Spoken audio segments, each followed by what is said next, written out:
So, you've got $10,000 and want to buy a reliable car? Be careful.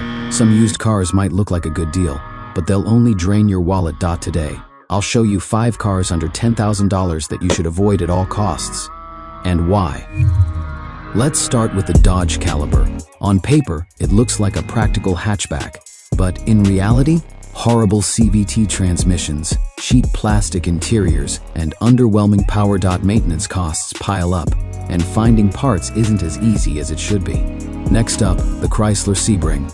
It was supposed to be a stylish, mid-size sedan, but ended up being one of the most unreliable American cars of its era. The suspension, engine, and electronics often fail before 100,000 miles.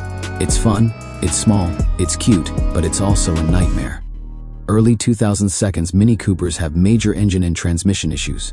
Repair costs are extremely high, and they're not nearly as reliable as you'd hope for a premium compact car. Don't get tricked by the badge. Yes, it's a BMW. Yes, it's luxury. But the 7 Series from the early 2000s is a ticking time bomb. Electrical failures, air suspension issues, and ridiculously expensive parts make this car a terrible value for under $10,000. It's cheap for a reason. The Chevy Aveo is one of the worst-rated small cars in terms of build quality, safety, and reliability.